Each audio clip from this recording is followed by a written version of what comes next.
పవలు వేచియుందును.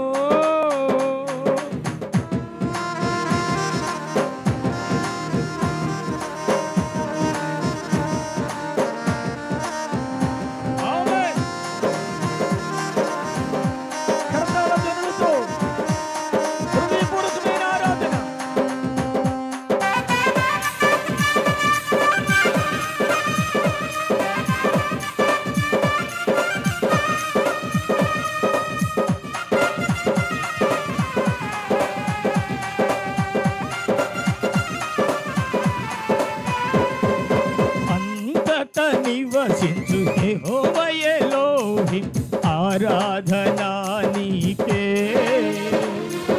మా యొక్క నీతి యెహోవా సిద్కేను ఆరాధనా నీకే.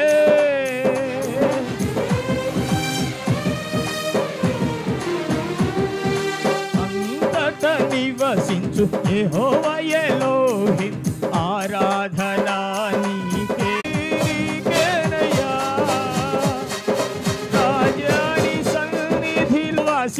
వేయి పవలు వేచియుందును. యేసు రాజాని సన్నిధిలో వేయి పవలు వేచియుందును. గ్లోరీ. భయానకమైన పరిస్థితుల మధ్యలో మన భారతదేశాన్ని స్వస్థపరచగలిగిన దేవుడు, పరిస్థితులను మార్చగలిగిన దేవుడు, నూతన కార్యాలను రూపించగలిగిన సర్వాధికారి.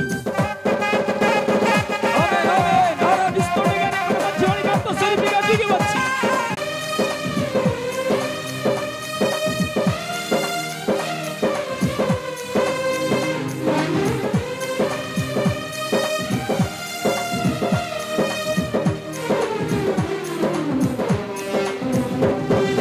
పరిశుద్ధ పరచు యెహోవా మెకాదిస్ ఆరాధనా నీకే. రూపించు దైవం యెహోవా వసేను ఆరాధనా నీకే.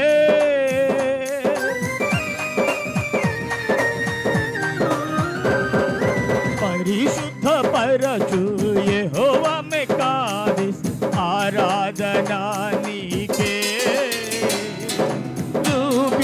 దైవం యెహోవా హోసేను ఆరాధనా నీకే. ఆరాధనా ఆరాధనా అబ్బా తండ్రి నీకేనయ్యా. ఆరాధనా ఆరాధనా అబ్బా తండ్రి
జీవరత్నయ్య గారు వచ్చి వాక్య కొరకు ప్రార్థన చేస్తారు. దయామయుడైన తండ్రి యేసయ్యా, మీ స్తోత్రం. ఘనమైన మీ నామపేట ప్రార్థించడానికి మీరు ఇచ్చిన ఈ సమయానికి స్తోత్రం చెల్లించుకుంటున్నాం తండ్రి. మిమ్మల్ని స్తుతించి కీర్తించి ఘనపరిచే ఈ క్రమంలో ఐఎఫ్జేలో ప్రభా జాయిన్ అయి ఉన్నటువంటి ఈ ప్రత్యేక సమయంలో చేరి వచ్చినటువంటి దైవజనులు అందరిని బట్టి మీకు వందనాలు ప్రభా. వర్తమానం కొరకై ప్రభా మేము వేచి ఉన్నాం. మీరు మాట్లాడండి ప్రభా, మీరు మాట్లాడండి, మీరు మాట్లాడండి. మీ దాసుని మరుగుపరచండి. జపని గారిని బట్టి మీకు వందనాలు ప్రభా. మీ దాసుని నోటి నుండి వెలువడుతున్న ప్రతి మాటని మా హృదయంలోకి తీసుకోవడానికి అందరికి వినబుద్ధి పుట్టించండి. గ్రహించగలిగిన మనసు, అంగీకరించే హృదయం, అనుసరించే జీవితం అయ్యా మేము ఎల్లరము కలిగి ఉంటేందుకు సహాయం చేయండి. మమ్మల్ని మేము లోపరుచుకుంటూ కనిపించుకుంటా శత్రువు కలిగించు ప్రతి డిస్టర్బెన్స్ని మీరు ఇచ్చిన అధికారంతో గద్దిస్తూ యేసునాథుని దివ్యనామంలో ఈ ప్రార్థన మీకు సమర్పిస్తున్నాను తండ్రి, ఆమేన్. అందరం కూర్చుందాం. కొంచెం ముందు జరిగి కూర్చోండి పురుషులు.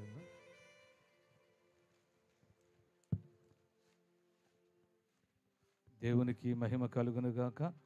ఈ ప్రాంతంలో ఈ రీతిగా ఐఎఫ్జే విజ్ఞాపనోద్యమం జరగడానికి దేవుడు సహాయం చేశాడు. ఏర్పాటు చేసిన దైవసేవకులను బట్టి దేవునికి వందనాలు. అలాగే దైవజనులు మన మధ్యలో వచ్చి ఉండగా దేవుడు మంచి ఆరోగ్యం చేయగానే బహుబలంగా వాడుకోలేక దేవునికి స్తోత్రాలు చెల్లిద్దాం. హల్లెలూయా. సమయం అవి గారికి ఇస్తున్నాం. దేవునికి మహిమ కలుగును.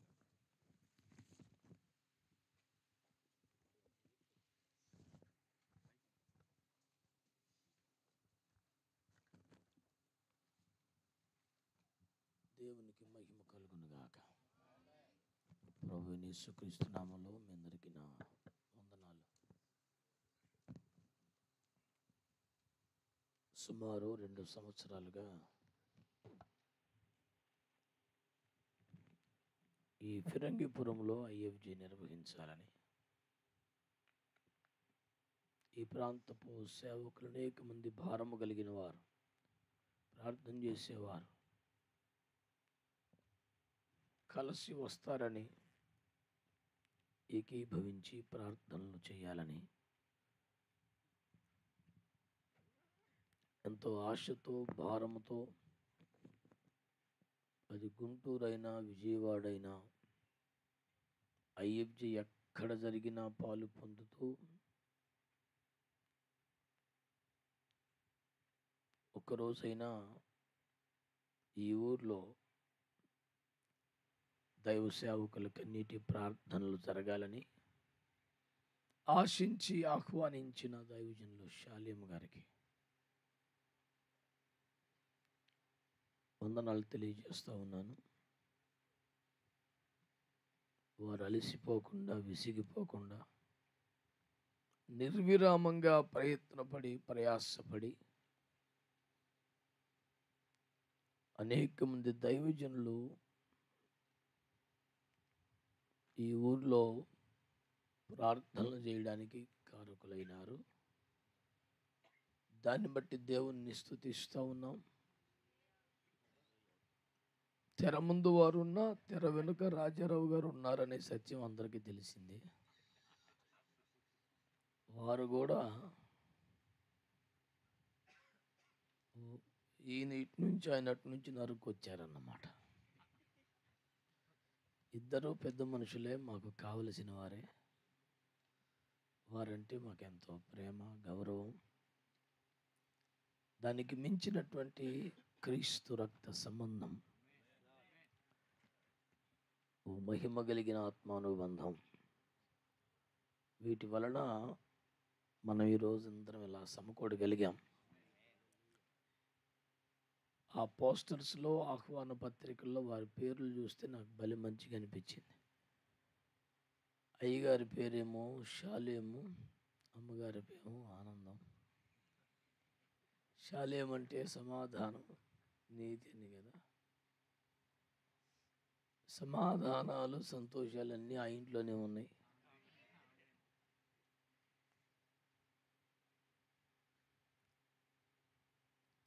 ఇక వారి బిడ్డను చూస్తే అది పూర్తిగా అర్థమవుతుంది. దేవునికి స్తోత్రం. ఇది నాన్న మనమంతా కలిసి దేవుని వాక్యాన్ని ధ్యానం చేసుకుని ఒక సమయానికి రావడం సంతోషం. ప్రభు చిత్తమైతే ఈ రాత్రి కూడా దేవుని సన్నిధిని మనం కలిసి అనుభవించాలి, దేవుని ప్రేమను ప్రకటించాలి. దేవునికి స్తోత్రం. హల్లెలూయా. ఈనాడు ప్రారంభించబడుతున్న ఎఫ్జే విజ్ఞాపనోద్యమం ఫిరంగిపురంలో ఈ ఊరిలో ఉన్న దైవజనుల మందిరాల్లో తరచూ జరగాలి. మీకు సమీపంలో ఉన్న నరసరావుపేట కానీ, గుంటూరు కానీ, ఆయా ప్రాంతాల్లో జరిగే ఐఎఫ్జేలలో మీరు పాలు పొందాలి. ఫిరంగిపురంలో జరిగింది కనుక వచ్చాం అనేట్టుగా కాకుండా, దైవజనులు కలిసి ప్రార్థించుటనేది ఒక చారిత్రాత్మకమైన అవసరం కనుక మీలాంటి సేవకులతో కలిసి ప్రార్థించడానికి మీరు కొంత దూరమైనా రావాలని ప్రభు పేరట కోరుతా ఉన్నాను. ప్రభు చిత్తమైతే ఫిబ్రవరి 13, 14 తేదీలలో ఐఎఫ్జే ఆవిర్భవించి 10 ఏళ్ళైన కారణంగా సుమారు 40-50 చోట్ల జరుగుతున్న ఐఎఫ్జేలలో ఉన్న దైవజనులందరూ ఒక్క చోట చేరి ప్రభుని ఆరాధించుటకు వీలుగా వరంగల్కి, హైదరాబాద్కి మధ్యలో ఉన్న భువనగిరి అనే చోట ఓ సువిశాలమైన క్యాంపస్లో 13 ఉదయం నుంచి 14 మధ్యాహ్నం వరకు ఒక ప్రత్యేకమైనటువంటి కృతజ్ఞత కూడిక ఏర్పాటు చేయబడింది. మీరందరూ కూడా ఆహ్వానించబడుతున్నారు. ఇప్పటికి రిజిస్టర్ చేసుకున్నారని నమ్ముతా ఉన్నాను. ఆ దినమున కలిసి ప్రార్థించడానికి ఇష్టపడమని నేను మనవి చేస్తున్నాను. కనుక ఇక మీలో మీరు మాట్లాడుకోకుండా, సెల్ ఫోన్లో దర్జాగా కబుర్లు ఆడకుండా సైలెంట్లో పెట్టడమో, స్విచ్ ఆఫ్ చేయటమో చేసి కాసేపు దేవుని వాక్యపు ధ్యానములో మీరు కూడా ఏకమవ్వాలని ప్రభు పేరట కోరుతా ఉన్నాను. నా ఆరోగ్యం కానీ, నాకున్న పోరాటాలు కానీ ఈ రీతిగా ప్రయాణాలు చేయడానికి సరిపోవటం లేదు. అయినా దైవ సేవకుల ప్రేమను బట్టి, వారి ఆసక్తిని బట్టి వీలు చేసుకుని ప్రయాసపడటం అవుతుంది. కనుక ఈ సమయాన్ని మీరు వ్యర్థపరచవద్దని ప్రభు పేరట కోరుతున్నాను. నిద్రమత్తుగా ఉండడం, ఏమరుపాటుగా ఉండడం, ఫోన్లు చూసుకుంటూ ఉండడం, అలా అయితే మీరు రాకుండా ఉండడం చాలా మంచిది. కనుక మహిమకు పనికిరాని సరుకు మాకు మాత్రం ఎందుకు, ఇంత కఠినంగా మాట్లాడటకు కారణం నిర్లక్ష్యముగా వ్యవహరించే మీ తీరే. కనుక అది మారాలని కోరుకుంటూ పరమగీత గ్రంథములో ఒక ప్రశ్న ఉన్నది. అది మీకు వెయ్యాలని నేను ఆశపడుతున్నాను. అంతే, ఆ ప్రశ్నతో ఇంటికి వెళ్ళిపోతాను. పరమగీత గ్రంథం 1వ అధ్యాయం 8వ వచనం. నారీమణి సుందరి, అది నీకు తెలియకపోయినా మందల అడుగుజాడలను బట్టి నీవు పొమ్ము, మంద కాపురుల గుడారముల యొద్ద నీ మేక పిల్లలను మేపుము.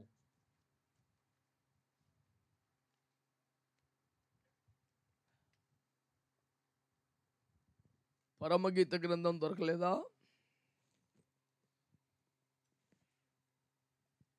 ఇక అనవసరం తీబాకు. ఇంటికండి బాబు, ఇంకా పరువు పోద్ది.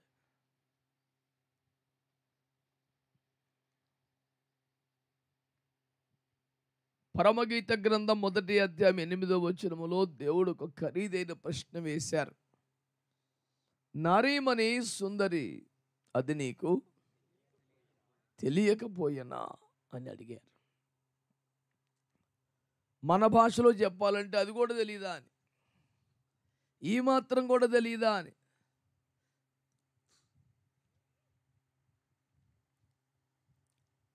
అది మీరంతా ఏం చేస్తున్నారు?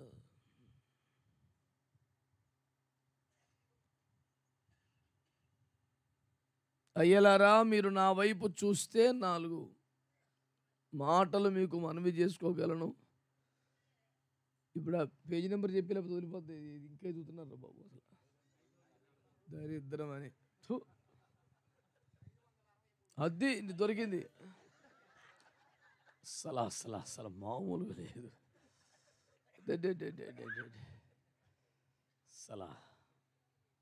అది ఎంత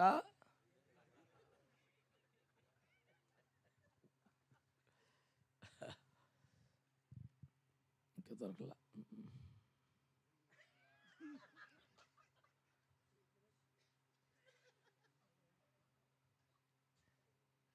సరే బిడ్డలారా, ఏం పర్వాలేదు. మా రాజధాని పాస్టర్ గారు తెగ చదివేస్తున్నాడు. ఇప్పుడు కొడుకు పెళ్లి చేశాక తీరుబాటు దొరికింటుంది బాగా. మొత్తం అధ్యాయం చదివేస్తున్నావు నాన్న, నన్ను చూడు. దేవునికి స్తోత్రం.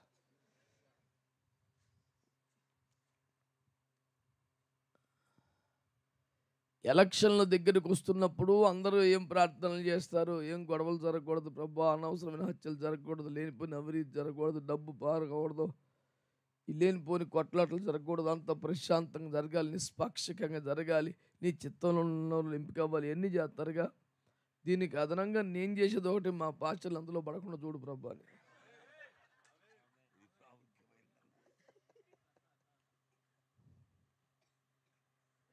అవన్నిటికీ ఆమె అని చెప్పి లాస్ట్లో ఇది కూడా చేస్తాను నేను. అయ్యా మా వాళ్ళని ఎట్టయినా నువ్వు ఆపయ్యా, వీళ్ళు సిలువ జెండాకు తోడుగా ఏదన్నా బట్టికెళ్ళి ఇలా ఉన్నారు నాయన.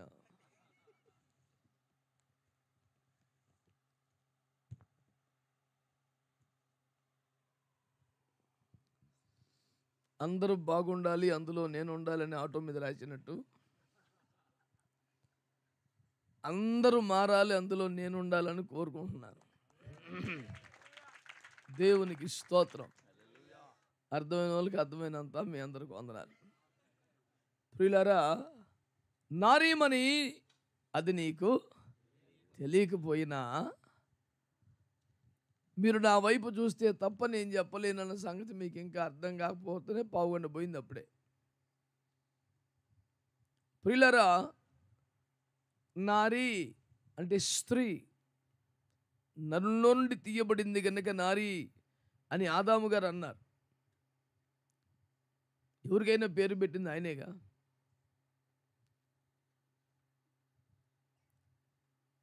నారీమణి అంటే ఆ నారీలలో అధిక సుందరివని 5:10 అన్నాడు చూడు, అలా అన్నమాట. ఎందరో స్త్రీలు ఉన్నారు, అందులో నువ్వు శ్రేష్టమైన దానవు అని. నారీమణి అంటే స్త్రీ సమూహములో నువ్వు తలమానికం, శిఖరమాయం. You are at the peaks.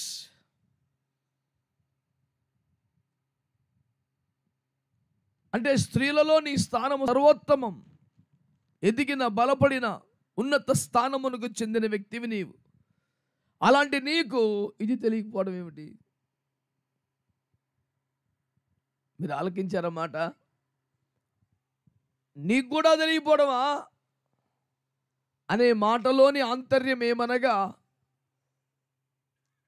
ఆమెకు, ఆ అశ్వలమ్మితికి, పరమగీత కన్యకకు, ఆ నారీమణికి, ఆ పావురానికి, ఆ గువ్వకి, ఆ మూత వేయబడ్డ జలకూపానికి, అద్భుతమైనటువంటి ఉద్యానవనానికి, దేవుని ప్రాణేశ్వరికి, ప్రియ సఖికి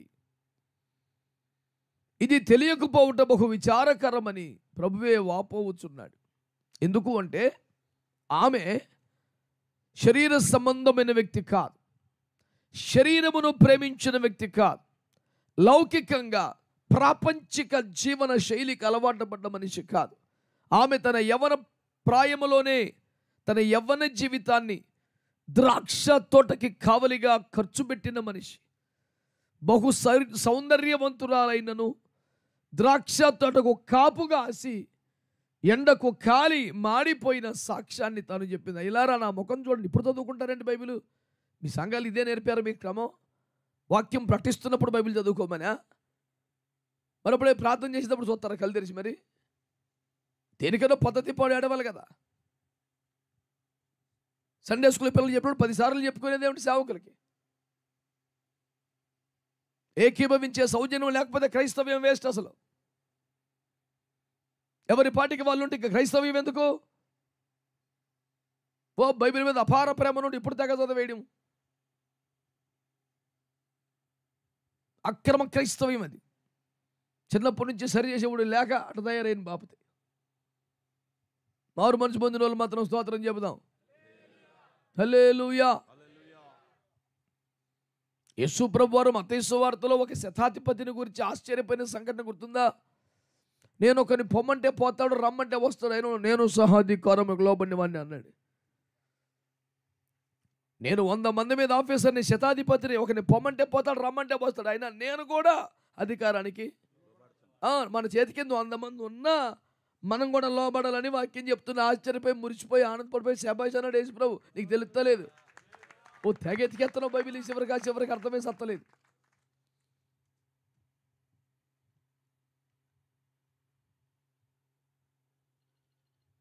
తలకాయ నొప్పి వచ్చినప్పుడు ఒక ట్యాబ్లెట్ వేసుకుంటే సరిపోద్ది. మందులు సేపు మొత్తం కొనుక్కొచ్చుకొని ఈపు కట్టు తిరిగితే తలనొప్పి తగ్గదు. నువ్వు ఎన్ని మొత్తేవుడికి లోపల మింగి చచ్చింది ఏముంది?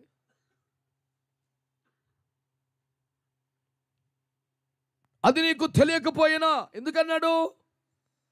సేవానుభవాలు లేని వ్యక్తి కాదు కదా, ఆత్మానుభవాలు లేని వ్యక్తి కాదు కదా.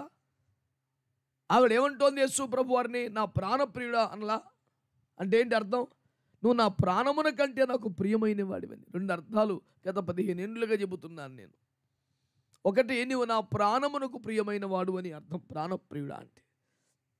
రెండవది, అవసరమైతే ప్రాణం కంటే కూడా నువ్వే నాకు ప్రియం అంటే, ప్రాణమా ప్రభు అంటే ప్రభువే అని ప్రాణం వదిలేస్తాననే రకం.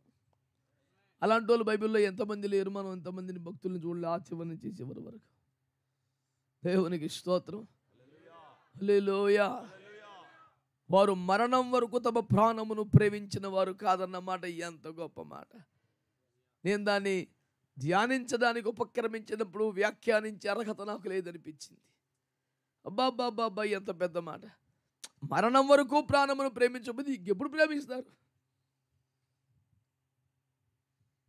తమ జీవించిన కాలములో వారి జీవితం మీద ఆశ పెంచుకోలేదంటే వాళ్ళని ఏమనాలి? పరిశుద్ధులు అనాలి. అంతే, ఇంకేమి లేదు మాట్లాడడానికి. ఆ క్వాలిటీ వేరు సార్. అది మరణం వరకు ప్రాణాన్ని ప్రేమించలేదంట. మరేం ప్రేమించారంటే కేవలం ప్రభువే. ఎందుకు బతుకుతున్నావు అంటే ప్రభు, ఎందుకు తింటున్నావు అంటే ప్రభు కోసం, ఎందుకు తిరుగుతున్నావు అంటే ప్రభు రాజ్యం కోసం, ఏం చేస్తున్నావు అంటే ప్రభు చిత్తం, నీ తాపత్రయం అంటే ప్రభునామ మహిమ. ఒరేయ్, నీకోసం నువ్వు బతకమంటది ఎప్పుడూ లేదన్నాడు. అట్టంటే ఏమనాలి? పిచ్చోడు అంటది లోకం, బైబిల్ పరిశోధన అంటది. అంతే కదా. పౌలయ్య గారు ఏమన్నారు? మీ దృష్టికి నీ వెర్రివాని కొన్నానా? అవునులే, వెర్రివాడిని. ఎందుకంటే ఈ పిచ్చి నీకు ఎక్కితే తప్ప నీకు అర్థమవుతుంది, నీకు అర్థమై సావదు. పొద్దుగూకులు మోకాళ్ళు ఏందిరా, పొద్దుగూకులు ఏడ్చేది ఏందిరా, శుభ్రం నవ్వుతా తులుతా బతకుండా. ప్రభు మాకు విశాఖపట్నం స్టీల్ ప్లాంట్ ఆవలి పక్కన కొంచెం సిటీకి బాగా చివర కాసింత జాగా కొనుక్కొని మందిరం కట్టుకుని కురిపించాడు. అది లేనప్పుడు అద్దెకుంటూ అలాగా మందిరం ప్రార్థన, ఆదివారం ఆరాధన స్టీల్ ప్లాంట్లు ఎవరో ఒకరు చోట పెట్టినా ఉండటం మటుకు ఒక అద్దెంట్లో ఉండి వెళ్ళే చేసేవా. ఈ 7-8 ఏళ్ల కాలంలో 4 కొంపలు మారాం. మా వాళ్ళు ఏంటి ఓనర్ కంప్లైంట్ అంటే పొద్దున్న లేచి ఏడుతున్నామంట.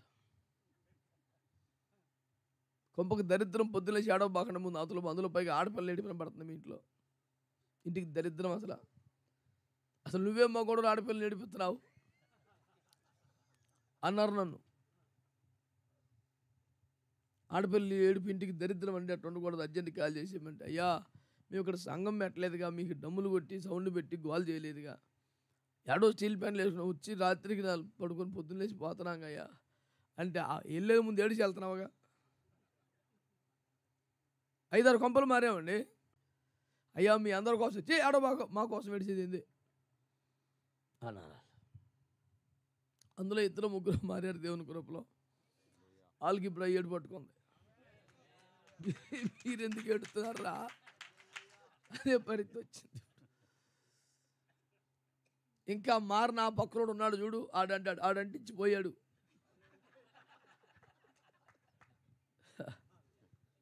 స్తోత్రం. నేను అనేది ఏంటంటే ప్రకృతి సంబంధికి ఆత్మ విషయములు అర్థంగా ఉన్నాడు కదా.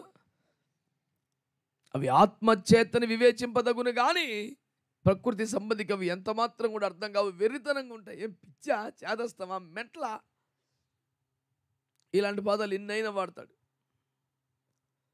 ఈ బిడ్డ అట్లాంటిదండి. తన ప్రాణాన్ని ఎప్పుడు ప్రేమించిన బిడ్డ కాదు. తన ప్రాణం కంటే ప్రభు అంటేనే పిచ్చి ప్రేమ. పోని ఉట్టి ప్రేమేనా సబ్జెక్ట్ లేదా అంటే, తన అన్నయ్యలు ద్రాక్ష తోటకు కావలి పెడితే పంటను, తోటను, యవనాన్ని, ఆరోగ్యాన్ని పనంగా పెట్టి కాపాడిన బిడ్డ.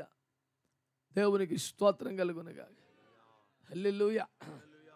అంతేనా? అంతేకాదు, ఆమెకు చాలా ముచ్చట్లు తెలుసు. పిచ్చి ప్రేమే కాదు, ఫుల్ సబ్జెక్ట్ ఉన్న మనిషి. ఏమేముంటుందంటే, నా ప్రాణప్రియుడు నీ మందనెచ్చరమేపుదువో అంటే, ఒక సంఘం బాగుందని చూసి వెళ్ళి జాయిన్ అయింది. కొంతకాలానికి జతగాండ్ల మందని అర్థమైపోయింది. ఆ వివేచన కలిగిన మనిషి. తొలుత మంచి చర్చి వెళ్ళి ఇదే బైబిల్, ఇదే పాటల పుస్తకం కదా, మన పాటలు హల్లెలూయా స్తుతి, మరి ఇది మంది అనుకొని జ్వరపడ్డా. తీరబోతే ఇక్కడ అంతా అసలు నడిపింపు లేదు, ఉపదేశం లేదు, అభిషేకం లేదు. ఒరే ఇదంతా తేడా కొందరని అయినా అని మోకాలు లేచింది. ప్రభువా, ఇక్కడ నేను దెబ్బతిన్నా. ఇది నీ మంద కాదు, ఇది ప్రియుని మంద కాదు, ఇది జతగాండ్ల మంద. నీ మందే అనుకుని గబుక్కుని జాయిన్ అయిపోయా. అమ్మ బాబోయ్, నాకేమీ దొరకట్లా అని అసలు సబ్జెక్ట్ బయట తీసింది. ఏంటది? నీ మందుని ఎక్కడ మేపుతున్నావు? హల్లెలూయా.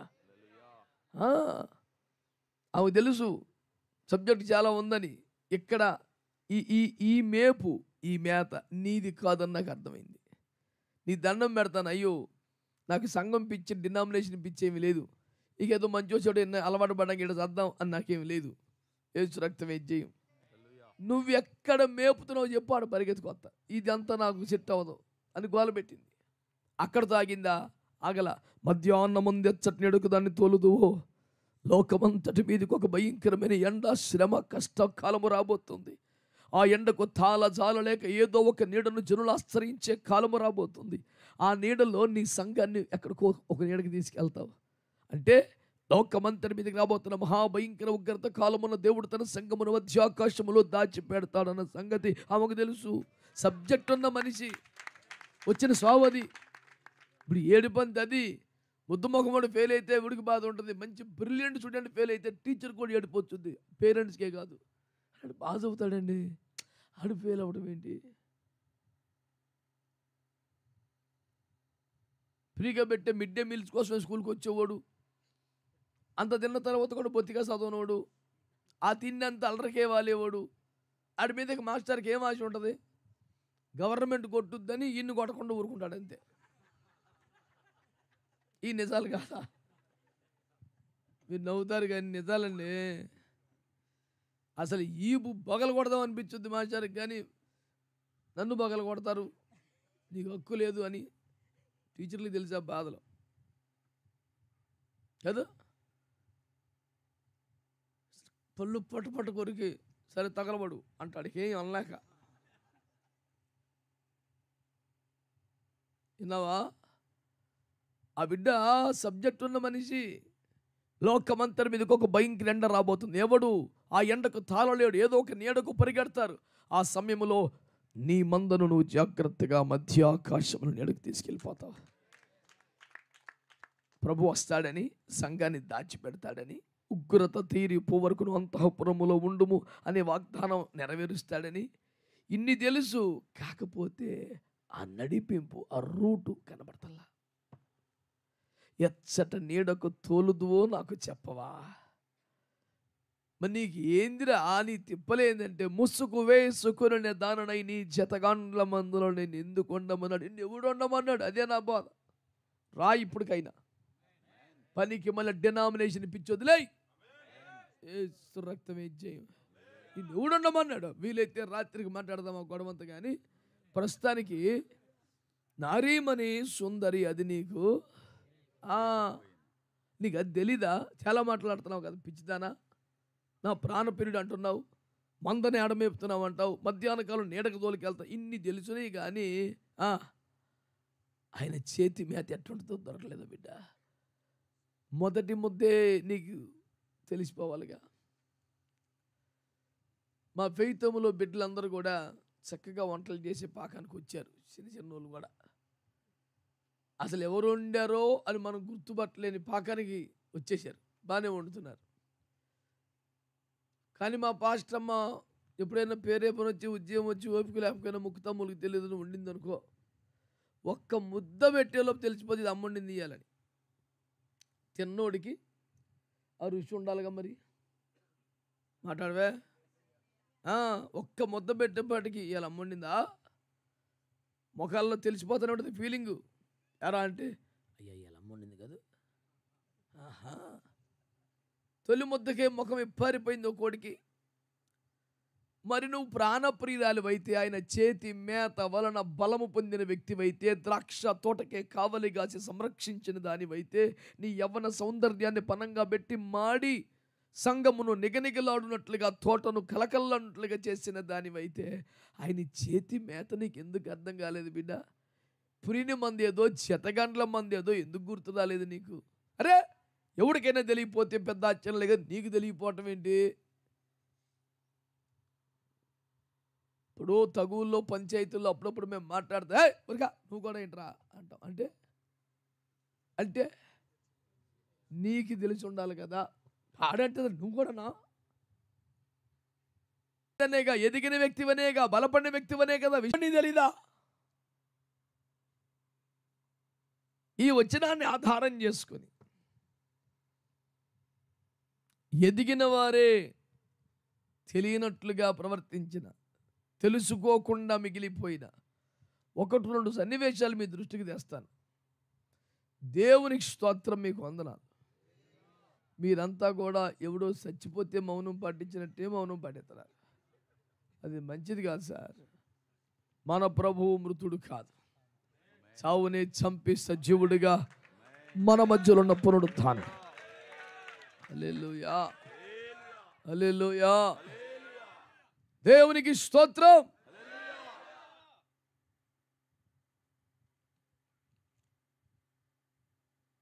మీరు మౌన వ్రతములో ఉంటే ఆ వ్రతము భంగమైపోవును గాక, మీ నోర్లు తెరవబడును గాక. కొంచెం మెయింటైన్ చేయటం రేంజ్ అనుకుంటున్నారేమో, ఆ పనికి మాలిన మెయింటెనెన్స్ అంతా నశించును గాక. మీరు మార్పు నుండి బిడ్డల వంటి వారు కాకపోతే అది గుర్తురానంటే చేయకండి, తెలుసు కదా. పరలోక రాజ్యంలో ప్రవేశించరు. చిన్నపిల్లల మనసు వచ్చేయాల. ఓ పెద్దరకం బావాకండి. నువ్వు ఎవరికన్నా పెద్దోడు ఆలోచించుకోవడం నీకు భయం వేస్తుంది. నేను పెద్దోడని ఫీల్ అవుతున్నావు. ఒక్కసారి యథార్థంగా నువ్వు ఎవరికన్నా పెద్దోడివి, ఏ విషయంలో పెద్దోడివి, ఎందుకు పరువు పోయిద్ది? మాట్లాడబాక. మనందరం ఇంక ఎదగాల్సిన వాళ్ళమే, ఎక్కువ ఫీల్ అవ్వకండి. స్తోత్రం చెప్పండి. నేను మాట్లాడితే బాధపడతారు కానీ నేను మాట్లాడితే బాధ, మాట్లాడకపోతే బాధపడదు. మరి ఎట్లా? ఈ రెండింటి మధ్య ఇరుకుని పడి సత్తనాను నేను మాట్లాడితేనేమో బాధపడతాను, మాట్లాడకపోతేనేమో బాధపడట్లా. చిరుగల్లాగా నన్ను మిషన్లో పెట్టి తిప్పి పారేస్తున్నారు, పిప్పి చేసేస్తున్నారు, రసం తాగిపోతున్నారు.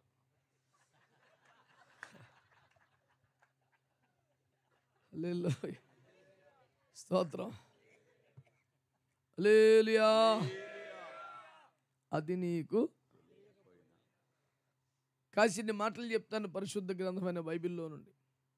స్తోత్రం. సంఖ్యాకాండము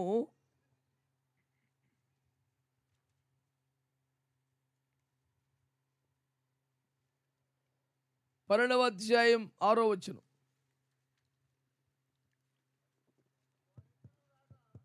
అయ్యా, వారిద్దరూ రాగా ఆయన నాకు నేను దర్శనమిచ్చి అతడు నన్ను తెలుసుకున్నట్లు కలలో అతనితో మాట్లాడుదును. నా సేవకుడైన మోషే అట్టివాడు కాడు, అతడు నా ఇల్లంతటిలో నమ్మకమైన వాడు. నేను గూఢ భావములతో కాదు, దర్శనమిచ్చి ముఖాముఖిగా అతనితో మాట్లాడుదును.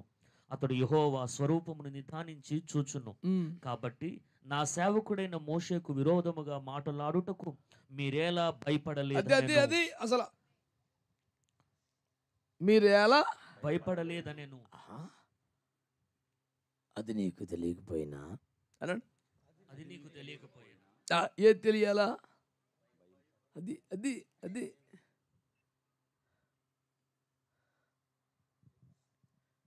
మావాడు తెలివిగా దేవుని భయం అంటున్నాడు. అది కూడా తెలివే. ఇక్కడ పాయింట్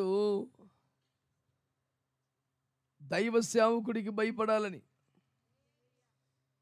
చాలా వ్యూహాత్మకంగా తెలివిగా తప్పిస్తున్నాడు ఆ పాయింట్. అయ్యా మేము గమనిస్తున్నాం. దేవునికి స్తోత్రం.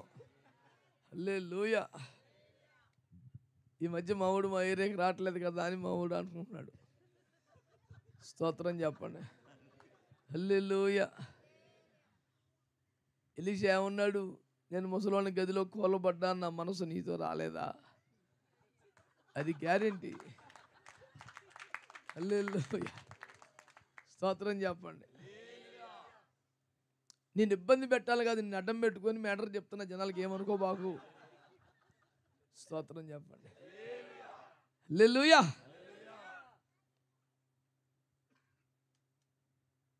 ఒక సందర్భంలో ఈ పిల్లోడు అన్నాడు, నా తండ్రి కూడా నన్ను ఇంత ప్రేమించలేదు అన్నాడు కన్నీరు పెట్టుకొని. నేను అన్నాను, ఆ తండ్రి ప్రేమ నీకు అర్థం అవ్వడానికి ఇది ఒక చిన్న సూచన మాత్రమే, ఇంకో బోల్డ్ ఉంది. హల్లెలూయా. ఇక అంతకన్నా మాట్లాడితే ఇప్పుడు ఇక కూటం సాగదు, మొత్తం కన్నీటి వ్యవహారం అయిపోద్ది. నేను దానికి అక్కడ ఆప్ చేస్తున్నా. ఇక రండి, దేవునికి స్తోత్రం. గమనించు, మంచి మాట పట్టుకోండి. అహరోను మిర్యాములతో కదా ఈ ముచ్చట. వాళ్ళ ఆత్మలో ఎదిగిన వాళ్ళ కొత్త వాళ్ళ మీరు చెప్పండి. కాదండి, మన టాపిక్ ఏంటి? అది కూడా నీకు అది నేను అనేది మన పాయింట్ అది. ఇప్పుడు కొత్తగా రక్షణలోకి వచ్చిన వాళ్ళు, మారు మనసు పొందిన వాళ్ళు, అప్పుడే మారి ఊర్లోకి వెళ్ళి వారు చెప్పిన సమస్య లాంటి వాళ్ళు, కొత్తగా ఏడ్చి మోక్షము పొందిన పాపిష్టి స్త్రీ లాంటి వాళ్ళు అయితే ఆ మాత్రం నీకు తెలియదా అనే ప్రశ్న వాళ్ళకి తాగదు. వాళ్ళు సరిపోరు దానికి. అది డిగ్రీ ప్రశ్నాపత్రం, వాళ్ళు ఎలిమెంటరీ వాళ్ళు. ఇది పెద్దదే ప్రశ్నపత్రం. ఈ ప్రశ్నాపత్రంలో ఉన్న ప్రశ్నల్లో ఒకటి కాస్ట్లీ ప్రశ్న, అది కూడా నీకు తెలీదా? ఇంత దానమైన తరువాత ఇది నీకు తెలియపోవటమా అని నా పాయింట్. ఇప్పుడు అహరోను మిర్యాములు పెద్దోళ్ళ కాదా? ఎంత పెద్దోళ్ళు అంటే, మోషే లేపబడక ముందు, అహరోను తోడవ్వక ముందు, ఇశ్రాయేలు ప్రజలలో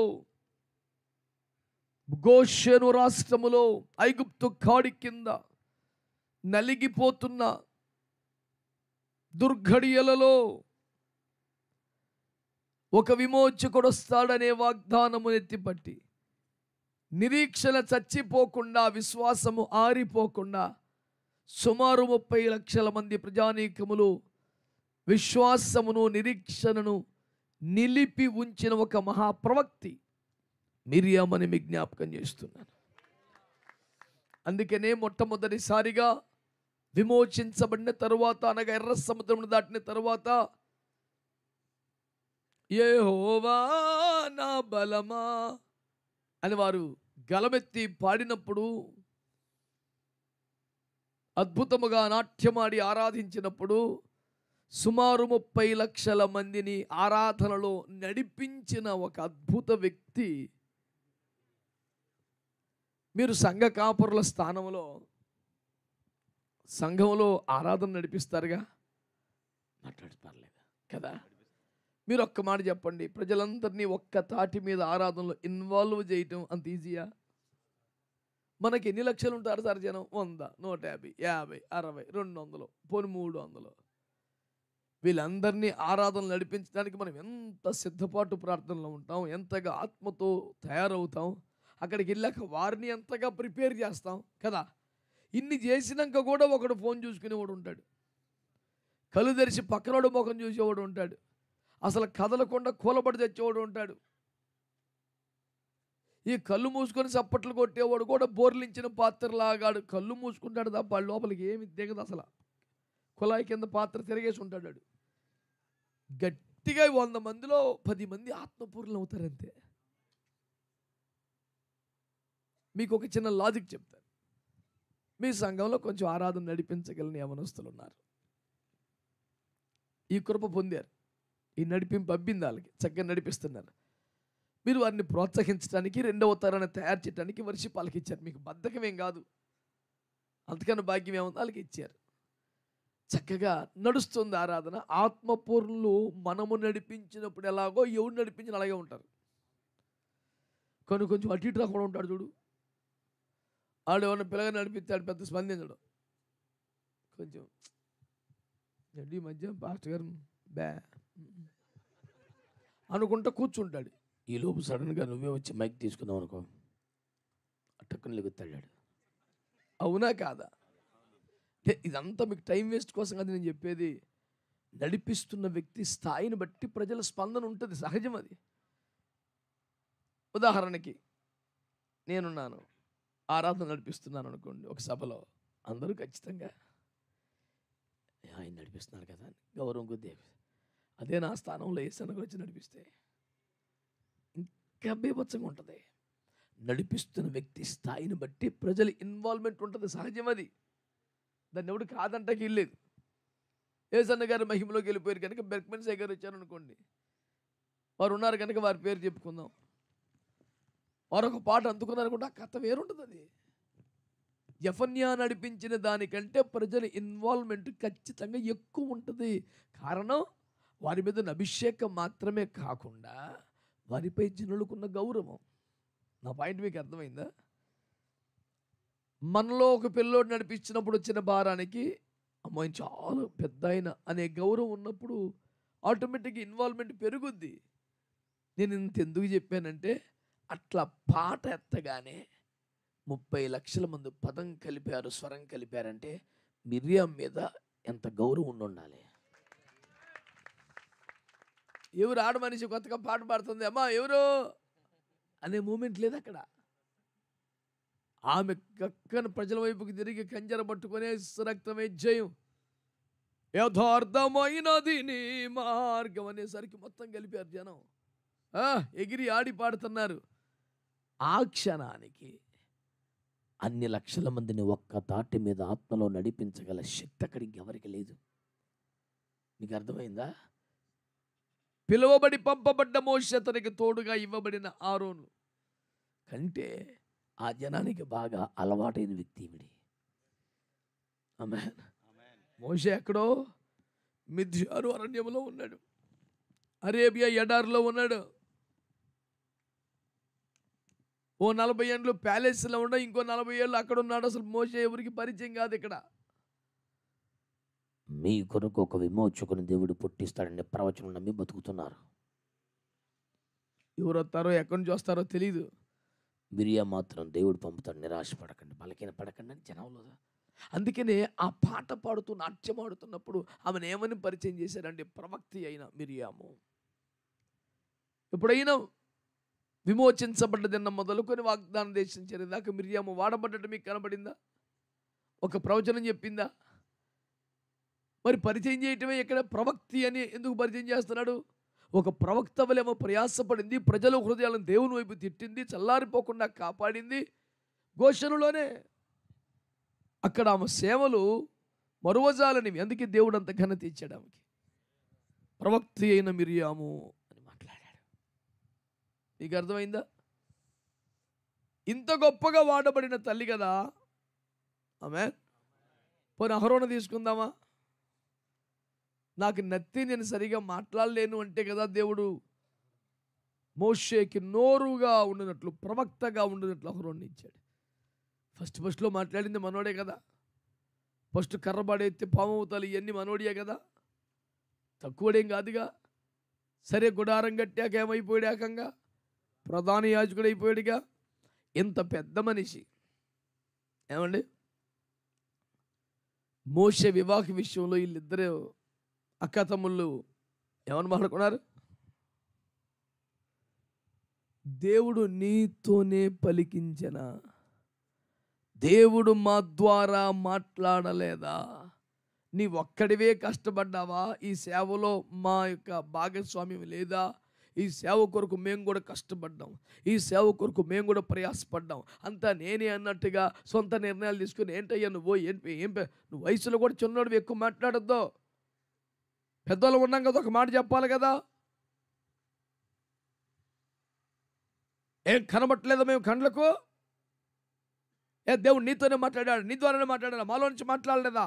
దేవుడు మాకు ప్రత్యక్షం అవ్వలేదా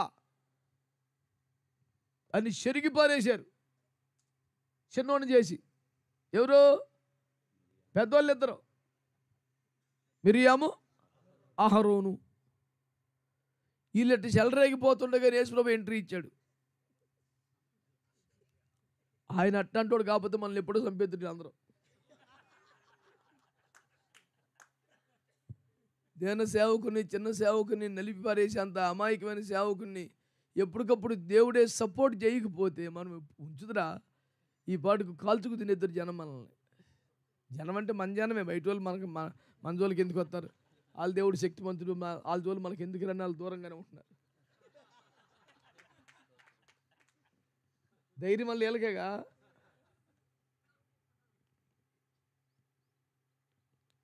చర్చికి వచ్చేవాడికే ధైర్యం ఎక్కువైపోతుంది, వచ్చిన బాధ అది. ఎక్కువ ఎందుకులే, ఈ ఊరి పేరే పిరంగిపురం అంట.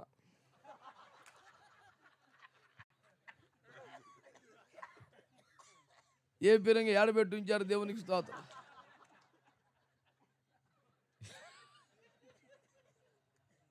వామ్మో. కనుక మన మాటలు కొద్దిగా ఉండవలేను. దేవుని స్తోత్రం. సమాధాన రాజు గారు ఉన్నాడు కాబట్టి పర్లేదు, కానీ దేవునికి స్తోత్రం కలుగును గాక. కాలికి బలపం కట్టుకొని తిరిగాడు పెద్ద మనిషి 2 సంవత్సరాలు పిరంగిపురంలో కూటం పెడతాం లేదని.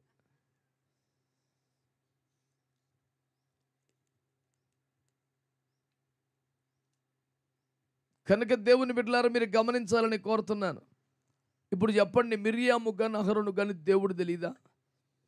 దేవుని స్థాయి తెలియదా? సేవా విలువలు తెలియదా? అయ్యో, ప్రధాన యాజకత్వపు స్థానం సారైంది. ఈ ఇద్దరు మగమహారాజులు లేని కాలంలో 30 లక్షల మందిని ఏక తాటి మీద నిలిపి నిరీక్షణ సడలిపోకుండా కాపాడిన ప్రవక్తి అండి ఆవిడ. అందుకే మీలో దీర్ఘదర్శి ఉంటే ఎలాగా, మీలో ప్రవక్త ఉంటే ఎలాగా, మీ ఇద్దరికంటే బెటర్ అని చెప్పాడు యేసుప్రభు. మీలో ప్రవక్త ఉండిన ఎడలంటే ఎవరు? మిరియాము. మీలో దీర్ఘదర్శి అహరోను. అరే నువ్వు వెలగా అనకుండా ఆయన మాట్లాడితే మరి దేవునికి స్తోత్రం. ఆ రేంజ్ వేరుగుంటుంది కదండి. నీ రేంజ్ ఇది, ఆయన రేంజ్ ఇది అనకుండా అది అహరోను రేంజ్ అంట, అది మిరియాముదిలే అని మనం అంటామని మనందరికీ యూనివర్సల్గా పనికొచ్చేలాగా మీలో ప్రవక్త ఉండిన ఎడల ఎలా ఉంటాడు, మీలో దీర్ఘదర్శి ఉంటే ఎలా ఉంటాడు, మరి ఆయన అంతకన్నా ఎక్కువ కదా, ఆలోచించుకోసారి అన్నాడు. స్తోత్రం.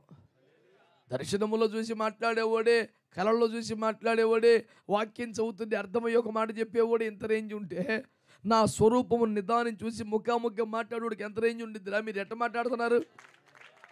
అసలు కడుపులో భయం లేదా అని అడుగుతున్నాడు. ఎవరిని? మిరియాము అహరోనులను పట్టుకొని. నా ప్రశ్న, అవునమ్మా మీరు ఇంత పెద్దోళ్ళు కదా, అది కూడా మీకు తెలీదా? ఏది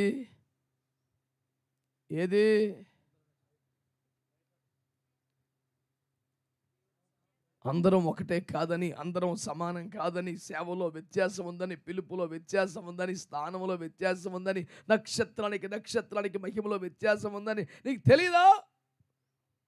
అది ఆయన మాట్లాడింది అక్కడ. ఇంకెవరికన్నా అయితే మీకు తెలియపోవడం ఏంటండి? దేవుని స్వరమైన వ్యక్తివేగా, దేవునికి నోరుగా వాడబడ్డ వ్యక్తివేగా, దేవుడు నీలో నుంచి కూడా పలికించాడు కదా. ఓ డైలాగ్ కొడతా నేను, దేవుడు నీ ద్వారానే మాలో నుండి మాట్లాడలేదా అని అడిగారుగా. ఏమండి అడిగారుగా? ఇప్పుడు నేను అడుగుతున్నాను, ఇది కూడా ఆయనే పలికించాడా? అది ₹1 నువ్వు పట్టుకోగలిగితే. దేవుడు మా ద్వారా పలికించలేదా అన్న ప్రశ్నకు నాకు కౌంటర్, ఇది కూడా ఆయనే పలికించాడా? మరి ఆయన పలికించే నోరు ఇప్పుడు సొంతంగా పలుకుతోంది. ఆ నోరు ఆయనకి అంకితం చేయడం మానేసావా? సొంతంగా వాడుకోవడం స్టార్ట్ చేసావా?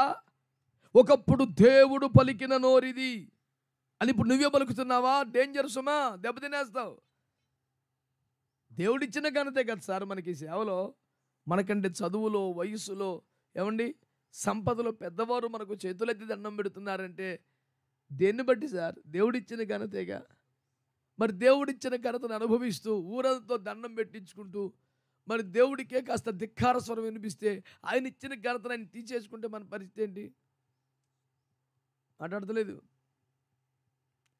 చిరిగిపోయిన బట్టలు వేసుకొచ్చామని జాలిపడి రాజవస్త్రాలు ఇచ్చాడు. రాజవస్త్రాలు వేసుకొని రాజుగారికే పోజు కొట్టామనుకో, లాగేస్తాడు. అప్పుడు మళ్ళీ ఆ చిరుగులే మిగులుతాయి. మళ్ళీ పరుగు పోయినట్టు రోడ్డు మీదకి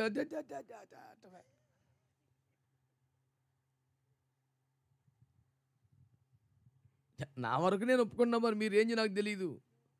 నాకు చదువు కానీ, అర్హత కానీ, వేదాంత విద్యాభ్యాసం కానీ, లౌకికమైన జ్ఞానం కానీ ఏమి లేవు. 18 ఏళ్ళకే ప్రభు పిలిచాడు. ఆయన నన్ను పిలుతువేందిరా బాబు అని పొరపించకపోయి ఆనందంతో గంతులేసి వచ్చేసే సేవకి. మహామహులు, పరిశుద్ధులు, నీతిమంతులు, ప్రార్థనా పరులు ఎందరో ఉండగా ఈ క్వాలిటీస్లో ఒక్కడు కూడా లేని నన్ను పట్టుకొని నువ్వు రారా అన్నాడు. ఇంతకన్నా భాగ్యమేంటి అసలు? హల్లెలూయా అని ఎగిరి దూకొచ్చేసే సేవకి. విన్నావా?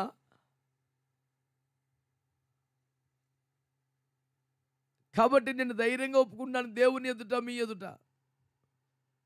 ఘనతకు నేను పాత్రుని కాను, గౌరవం పొందనంత అనుకున్నా. నాకు ఎక్కడ ఎవరు అన్నం పెట్టినా, నాకు ఎక్కడ ఎవరు సంద ఇచ్చినా చిన్న ప్రార్థన చేసి పోతాం కదా, ఆ ప్రార్థనలో ఈ మాట అనకుండా ఎప్పుడు చేయలేదు. మీరు ఎప్పుడు విన్నారో లేదో మరొకసారి గుర్తు చేసుకోండి.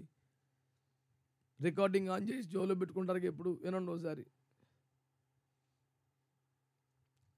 ప్రభువా, ఈ గౌరవానికి ప్రేమకి నరుకుని కాదు నాయన, నిన్ను బట్టే వాళ్ళు ఇదంతా చేశారు. నీ ముఖం చూసే, నా ముఖం చూసేదే చేయరు.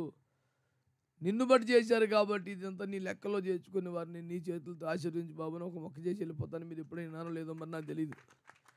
అది ఏదో అలవాటుకు వచ్చేసింది కాదు, చాలా లోతుల్లో నుంచి, చాలా భయం, దిగులు, పశ్చాత్తాపం, బాధలో నుంచి వచ్చిన ప్రార్థన అది.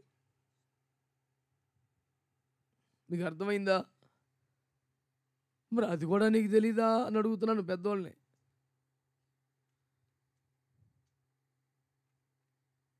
నేను వేసిన కౌంటర్లు మీకు గుర్తుంటే ఉపయోగపడతాయి. దేవుడు మా ద్వారా పలికించలేదా అన్న ప్రశ్నకి వెంటనే కౌంటర్, ఇది కూడా ఆయనే పలికించాడా? నువ్వు చెప్పాలి ఇప్పుడు జవాబు. ఇది దేవుని చేత పలికించబడ్డ నోరు గనుక నీ అహాన్ని సాటిస్ఫై చేసుకోవడానికి కూడా దీన్ని వాడుతున్నావు కదూ? వద్దు. దేవుడు నీలో నుంచి మాట్లాడితే సంఘం పశ్చాత్తాపడింది, కన్నీరు గార్చింది కనుక దాన్ని ఆసరా చేసుకొని ఇది దేవుని నోరు ప్రజలు నమ్ముతున్నారు కాబట్టి నీ స్వానుభవాన్ని, స్వాభిప్రాయాన్ని కూడా చెబుతున్నావు కదూ? దెబ్బతినేస్తావు.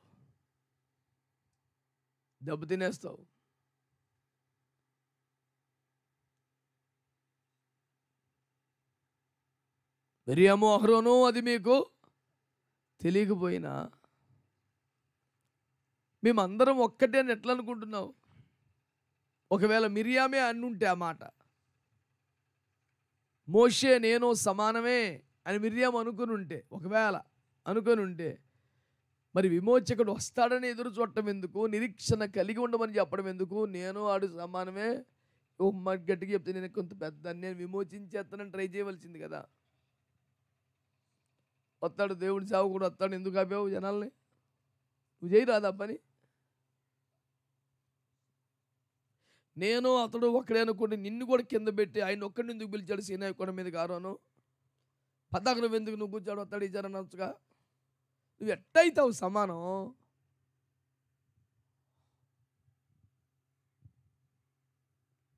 వాడబడుతున్న దైవజనులారా, దేవునికి ప్రతినిధులుగా దేవుని కృప పొందినటువంటి సేవకులారా, సేవలో, అభిషేకములో, వాడబడుటలో, దేవుని ఎంపికలో, ఏర్పాటులో వ్యత్యాసం ఉన్నదని మీకు తెలియదా?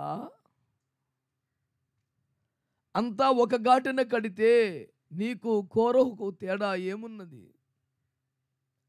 కోరహే ఉన్నాడు, ఇశ్రాయేలు సమాజములో ప్రతివాడు పరిశుద్ధుడే అన్నాడు. దేన్ని బట్టి కోరహు పరిశుద్ధుణ్ణి అంటున్నాడు? దేన్ని బట్టి అంటే పస్కా పశువు రక్తము ద్వారా విమోచించబడ్డారు. 2, ఎర్ర సముద్రము ద్వారా బాప్తిస్మాన్ని పొందారు. మీకు అర్థమవుతుందా? దిగి వచ్చినటువంటి మహిమ ద్వారా పరిశుద్ధపరచబడ్డారు. 29, నా మహిమ వలన మిమ్మల్ని పరిశుద్ధపరచుదును. 3 అంచెలుగా వారు పరిశుద్ధపరచబడ్డారు. అందుకే నేను కూడా పరిశుద్ధనే. నువ్వేంటి పెద్ద, నేను ఇంకా పాపిని అనే కన్విక్షన్ ఉంటే ఆ మాట అన్నాడు. నేను కూడా పరిశుద్ధపరచబడ్డాను కదా అని. ఆ పాయింట్ కరెక్టే. పరిశుద్ధపరచబడ్డ వాడివి నీవు. పరిశుద్ధపరచుటకు వాడబడ్డ పాత్ర మోషే. నీవు కూడా సముద్రము దాటావు, కానీ సముద్రం చీల్చిన వాడు మోషే. మేము కూడా మేఘం కింద నడిచాం, ఆ మేఘం వచ్చిన కారుకుడు మోషే. మేము కూడా బండలో నీళ్ళే తాగాం, బండను చీల్చినోడు మోషే. రేయ్, పెట్టినోడు తిన్నోడు సమానం ఎట్టయితారా? బుర్ర బుద్ధి లేకుండా మాట్లాడుతున్నావు. కృతజ్ఞత లేని మాటలు, బరి తెగించిన మాటలు అవి, కన్ను మిన్నుగా అన్న మాటలు అయ్యే. రేయ్, పరిశుద్ధుని అన్నావుగా, ఇది కూడా నీకు తెలీదా? పాపుల కంటే తెలీదు, లోకుల కంటే తెలీదు, మరి నీకు తెలియాలిగా. యోహాన్ అంతటోళ్ళు, పౌలు అంతటోళ్ళు పేతురు గారు చెప్తుంటే కూర్చొని శ్రద్ధగా రాసుకొని వెళ్ళిపోయారు సార్. వాళ్ళు ఎంత గౌరవం ఇచ్చారంటే పేతురికి. చెప్పాలంటే జ్ఞానం విషయంలో, వాక్పటిమ విషయంలో, నిర్ణయ సామర్థ్యంలో పౌలు గారు ఇంకా గట్టోడే కదా పేతురు కంటే. మాట్లాడరేంటి? ఆ మొక్క పేతురు గారే చెప్పారుగా. పౌలు రచనలు సామాన్యుడిగా అర్థం కావు, కొంచెం కష్టం. నా ఏంటి అందరికి తెలితేలే అన్నాడు. అసలు పేతురు గారే ఆ మాట అన్నాడంటే పౌలు గారి స్టాండర్డ్ ఎంత గొప్పది. ఆ స్టాండర్డ్ ఎక్కువైపోవటం వల్ల ఆ రోజులో ఒక వర్గం పౌలు గారి బోధలో బోరు పడుతున్నాయి, అర్థం పడుతున్నాయి, పిచ్చి పిచ్చి మాటలనే వాళ్ళంట. ఆ రేంజ్ దొరక్క ఒకడు పౌలు గారి బోధనలో ఒకడు ఎందుకు కొరగా అనివి అను. మీరు ఆ పదం అమ్మో, పౌలు గారి బోధన పట్టుకొని ఎందుకు కొరగా అన్నారంట. అసలు ఏ ఊర్రాళ్ళు. మనుష్యుడెవడును వచింపకూడని మాటలు స్వయముగా దేవుడే మధ్యాకాశంలో 3 అక్షరాలు కూర్చోబెట్టి చెప్తే సబ్జెక్ట్ నేర్చుకొచ్చినాడు కదా. ఆయన ప్రసంగం అంట కొరగా అన్నాడు. ఊడురాడు అసలు.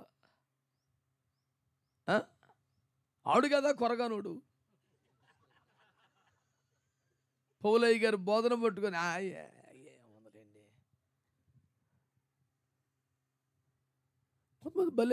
కొంతమంది భలే సులువుగా మాట అనేస్తారండి.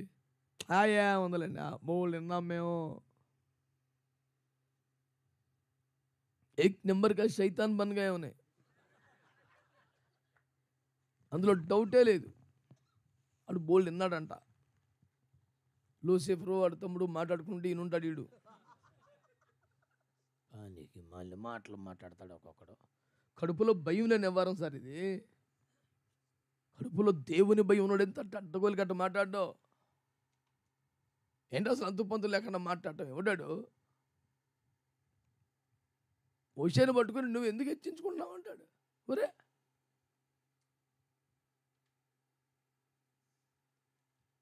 అది ఫీలింగ్ ఏంది? సేనాయ కొడుకు నన్ను పెట్టుకెళ్ళలేదు, నువ్వు అక్కడ వెళ్ళావనా? తీసుకెళ్ళవలసింది, అసలు వదిలిపోను. కాలిపోయారంట.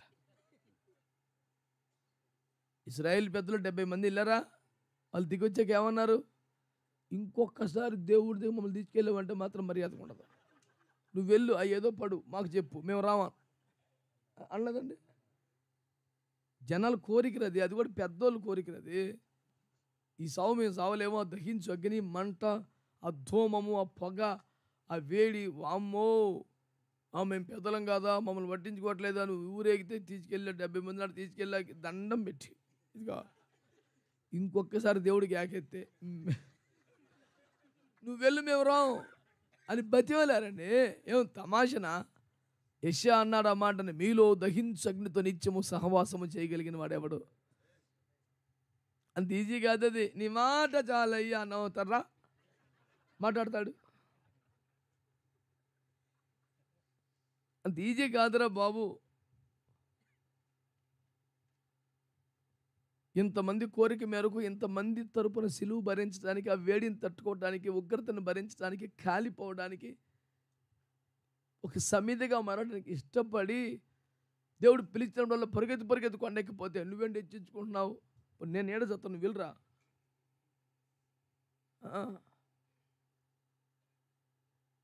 అసలు క్రికెట్ బ్యాట్ సరిగా పట్టుకొని పొజిషన్లో నిలబడటం, పిచ్ మీద ఫుట్ వర్క్ లేనోడు సచిన్ టెండూల్కర్ షాట్ని ఇటు విశ్లేషణ చేస్తాడు కూర్చొని.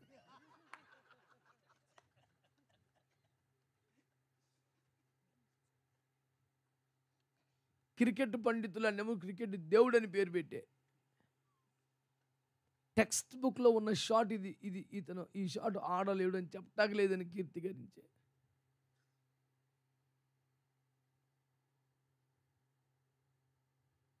One of the most classical shots అని పేరు పెట్టే. గ్లోరియస్ షాట్స్ అన్న పదం వాడే. వీడు గూటి బిల్లాడే రకం. ఈడంటాడు చెత్త షాట్ ఆడాడు. అసలు ఫుట్ వర్క్ చూడండి ఎంత చండాలంగా ఉందో. అదేంటండి, the very selection of the shot is very bad. అబ్బా అసలు ఏందిరా నువ్వు మాట్లాడేది? పెద్దంతరం చిన్నంతరం ఉండి సత్తలేదు పాస్టర్ గారులకి. ఈ మధ్య ఎత్తి మీద చేయి పెట్టేపాటి కుమ్ములు వచ్చేస్తున్నాయి కోడికి, ఆర్డినేషన్ అయ్యేపాటికి. ఏయ్ నువ్వెందుకు ఎత్తుకుంటున్నావు? చూడానా ఇప్పుడు దొరబడ్డాడు మన ఫ్యానానికి. అవి సైలెంట్లో పెట్టుకోవడం, స్విచ్ ఆఫ్ చేసుకోవడం, అది చెప్పినా తెలిసి చేస్తలేదు ఒకడికి. షాట్ అంతా ఫోన్లు కొనుక్కొని మా మీద కొత్తన్నారు.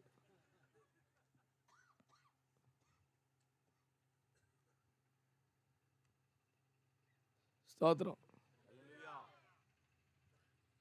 వాడటం తెలియకండి ఫోన్లు కొనేసుకుంటున్నారు. తండ్రి కొడుకులు వచ్చారు మీటింగ్కి. తండ్రి గారు తెస్తే ఎంత పెద్ద ఫోన్ ఉంది, అడిగి ఆపరేట్ చేస్తాం రాదు. కొడుకు లాక్కొని నా భయానికి వైబ్రేషన్లో పెట్టించాడు. జేబులో కూడా పెడతాడు, చేతిలో పట్టుకున్నాడు. అదొక పోజు. చేతిలో పట్టుకొని కూర్చున్నాడు. ఈలోపు ఫోన్ రింగ్ అయింది. అది వైబ్రేట్ అయితే భయపడిపోయండి.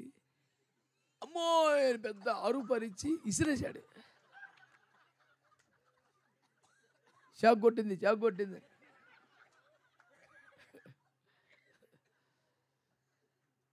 నానా నానా నానా అంటే అసలు మనోడు ఇంట్లా అమ్మోయ్ బాబోయ్ ఫోన్ తెచ్చిస్తే ముట్టుకుంటలా. ముందు చూడలేదు అయిందిరా.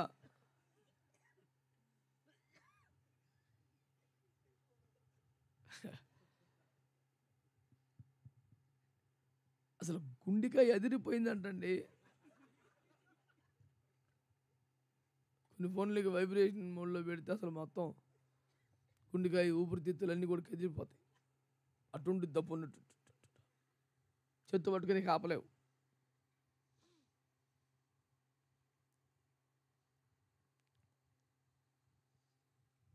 నేను అడిగేది అది కూడా నీకు తెలీదా అని.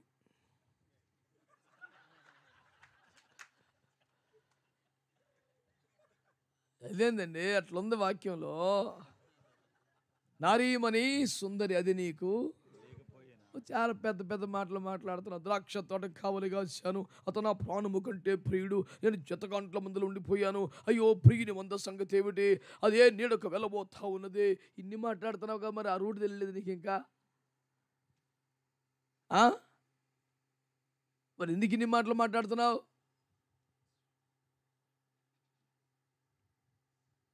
దేవుని నోరుగా వాడబడినటువంటి వ్యక్తులకు దేవుని సేవకుల అభిషేకమున వ్యత్యాసం తెలియపోతే ఎలా?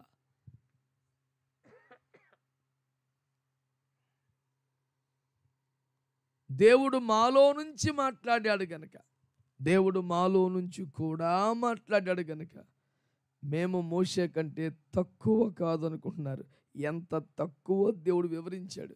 మీరు దర్శనంలో చూసి మాట్లాడుతున్నారు, మీరు గూఢభావాలతో మాట్లాడతాడు. అతను నా స్వరూపాన్ని నిదానం చూస్తాడు. అది కూడా నీకు తెలియదా అన్న చోట నేరుగా అడగాలంటే ఏమని అడగాలి? అభిషేకములో అభిషక్తులలో తేడా ఉన్నట్లు నీకు తెలియదా? ఆ వ్యత్యాసం నీకు తెలియదా? స్థాయి భేదం నీకు తెలియదా? అంతా ఒకటే అనుకుంటున్నావా? తప్పు కదా, తప్పు కదా. వారి తల మీద దేవుడు నిలిపిన అభిషేకం, దేవుడు వారికి ఇచ్చిన పిలుపు, దేవుడు తన దగ్గర వారికి ఇచ్చిన స్థానం మనకు తెలియకపోతే ఎలా? ఈ ఉదంతములో ఇది ఒక కోణం, ఇదే ఉదంతంలో రెండో కోణం మాట్లాడదాం. మీకు చెప్పిన కాడికైతే నా బాధ అర్థమైందిగా, ఏమంటలా? హల్లెలూయా. ఇదే కాంటెక్స్ట్లో ఇంకో కోణం కూడా ఉంది, అది కూడా మీకు మనవి చేసుకునే ప్రయత్నం చేస్తాను. ఏమంటే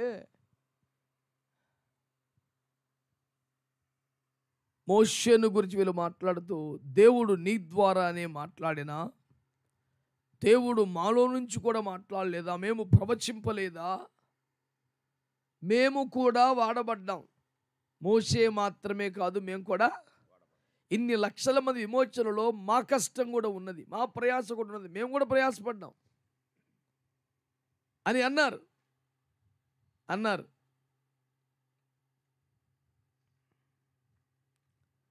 ఒక బలమైన దైవజనుడు ఉన్నాడు అనుకోండి, వేవేల మందిని రక్షిస్తున్నాడు అనుకోండి, దేవుని కృపలో బలమైన దేవుని రాజ్యం కడుతున్నాడు అనుకోండి. కొత్తగా సేవకు వచ్చిన పిల్లోడు కొంతకాలం ఇలాంటి అయ్యి చేతిలో పడితే పరిచయం నేర్చుకుంటే మంచిదని ఆశించి శరణు వెళ్ళాడు. సర్లేనా ఉండు అన్నాడు. ఫేతోములో ఉన్నాడు, ఒక 10 ఏండ్లు ఉన్నాడు కనుక పరిచయంలో పాలు పొందాడు. 11వ ఏట వాడు వచ్చి 10 ఏండ్లు నీ పరిచయంలో నేను ఉన్నాను కనుక నాకు ఒక 2 బ్రాంచీలు అన్నాడంట. ఏందిరా అంటే, మరి అంతా నువ్వు ఒక్కడే కష్టపడ్డావా? మేము కష్టపడలేదా? తిని పడుకున్నాం మేమేమన్నా? మేము ప్రయాసపడలేదా? మేము ఉపవాసాలు లేమా? మేము స్టేజీలు కట్టలేదా? మేము సౌండ్ వేయలేదా? అసలు మేము ఏం ప్రయాసపడలా? ఈ 10 ఏండ్లలోనే 4-5 బ్రాంచీలు కొత్తగా వచ్చినాయి నేను వచ్చాకే. అంటే ఆ సౌండ్ ఏంటి? నా వల్ల, నా కష్టం వల్ల, నేను కూడా కలవటం వల్ల, నేను కూడా ప్రయాసపడి. అది నువ్వు ఒక్కడవైతే నీ బ్రాంచీలు అయ్యి ఉండేవి కాదు. ఈ అభివృద్ధిలో నాకు భాగం ఉంది కాబట్టి నాకు కూడా వాటా. ఆడెవడాడు? కోరొక బ్యాచ్ అది. అసలు గుర్తుపట్టవలసింది ఏంటి? ఈ 10 ఏండ్లలో నా కష్టం కూడా ఉంది కాబట్టి. నీ కష్టమే వర్కౌట్ అయితే మరి ఇక్కడికి ఎందుకు వచ్చావు? ఎడారి ప్రాంతమునకు పోయి దాని జనములు గల పట్టణముగా మార్చాల్సింది కదా, ఇక్కడికి ఎందుకు వచ్చావు? నీ కష్టము ఫలితము రాబట్టగలిగింది అయితే ఎందుకు ఈ గుడారంలో చేరావు? మరి వెళ్ళి వేరుగా పాకేసుకోవలసిందిగా. ఈ శాతగాని పనికి మాలిన సన్నాసి రకం మాటలు. నా మాట ఏనండి మంచిగా. ప్రభువా, ఆయన మాతో మాట్లాడలేదా, మా ద్వారా పలికించలేదా అని మీరే వాడబడ్డారా అన్నారుగా. వాడబడిన క్రమాన్ని వాళ్ళు చెప్పారుగా. అప్పుడు దేవుడు ఏమన్నాడు అంటే, కాదులే, అతడు నా ఇల్లంతట్లో, అతడు భూమి మీద మనుషులందరిలో. వాళ్ళు ఏం చెప్తున్నారు? దేవుడు మమ్మల్ని వాడుకోలేదా? దేవుని చేతులు మేము వాడబడలేదా? మా నోట్లోంచి కూడా దేవుడు ప్రవచింపలేదా? వాడబడ్డ తీరును గురించి వారు మాట్లాడుతున్నారు. యేసు ప్రభు మాత్రం అన్నాడు, నమ్మకమైనోడు, అసాత్వికుడు, ఊరుగా ఏందిరా తప్పది, సాత్వికుడాడు. వాడబడ్డదేమో వీళ్ళు చెబుతున్నారు, స్వభావమును గురించి దేవుడు మాట్లాడుతున్నాడు. అంటే ఇప్పుడు దేవుని దగ్గర మార్కులు దేనికి పడ్డాయి? అది నీ యాటిట్యూడ్ రా బాబు. రే నువ్వు నువ్వు నువ్వు కూర్చోవటం, నువ్వు నుంచోవటం, నీ కాలు మీద కాలు, నీ గొడవ, నీ గోత్రం, నువ్వు హైరార్కీగా మాట్లాడడం, తలబిరుసు, వాటికి వేస్తున్నాడు మార్కులు. నేను స్టేజ్ ఎక్కి మైక్ పట్టుకొని ఆరాధన చేయగానే అల్లాడిపోయారు జనం. నువ్వు దానికి వేసుకుంటున్నావు మార్కులు. మొన్న ఒక మినిస్ట్రీలోంచి, నన్ను అడగబాకండి పేర్లు, మొన్న ఒక మినిస్ట్రీలో నుంచి ఒకరిని గెంటేశారు. వాడు ఎవ్వరం బాగోలేక వాడిని బహిష్కరించారు, వెలివేశారు. ఆడు బయటకు వచ్చి నేనున్న కూటంలోకి వచ్చాడు. చూసా, ఓరింది ఈడేందరో ఏడు తెచ్చాడు. ఎందుకంటే మనకు ఆ పరిచర్య అందరూ తెలుసు కదా. మా ఈడేందరో ఆడతనులు తిని చెడు చేరాడు. ఇప్పుడు ఆడ గిల్లించుకొని వచ్చి నేను చూలబడాలా, ఇదేందిరా అని నేను లోపల టెన్షన్ పడుతూనే ఉన్నా. వాడు మిల్లి నా దగ్గరికి వచ్చాడు. అమ్మ వస్తున్నాడు రావు వచ్చాడు. నేను ఒకసారి ఎందుకు కోపంగా ఉంటాను అన్నా అసలు అని చెప్పేసి మా ఊళ్ళు ఈ బ్యాచ్ అంతా కొంచెం నన్ను మనసులో బాధ పెట్టుకుంటారు. పైకి అన్నర్లే కానీ మేము ఎంతో చక్కగా ఒప్పించి అని సిద్ధపరిచి నాన్న బాధలు పడి తెస్తాము అన్న ప్రేమతో. ఏ నాన్న అంటాడు, సెటిల్ అయిపోను, చూస్తాడు ఆడు అటే పోయాడు. మేమంతా కష్టపడి తెచ్చామని అడు చూడు. తమ్ముడు ఆ మైక్ ఉంది అక్కడ, ఆయనకి కొన్ని అనుభవాలు చెప్తాడు, చెప్పు.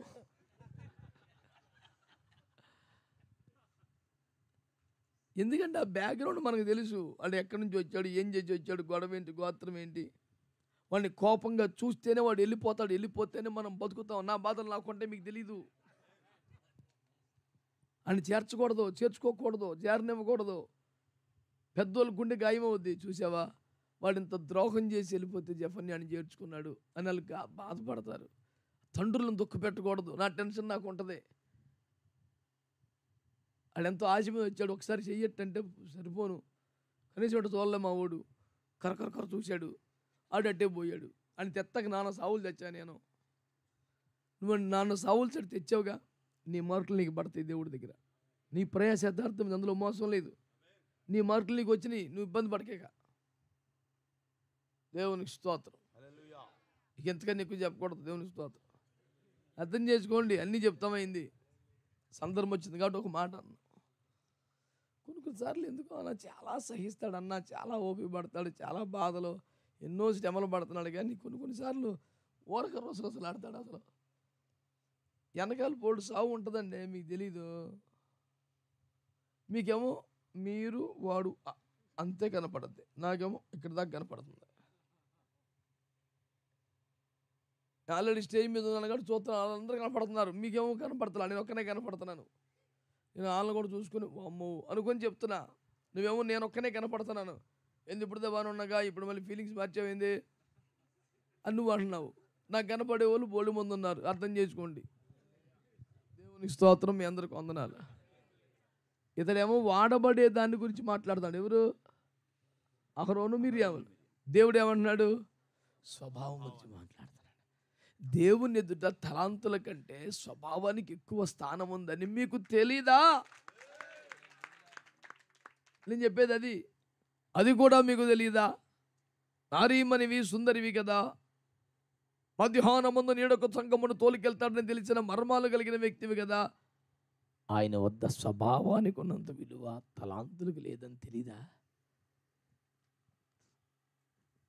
ఇక్కడ యాటిట్యూడ్ మ్యాటర్స్ అండి. స్వభావం అది కూడా నీకు తెలీదా? దేవుని సంగమా, దైవ సేవకులారా,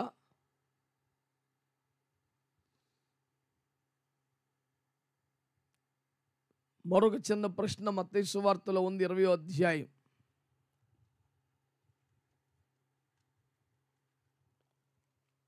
మత్తయి సువార్త 20వ అధ్యాయం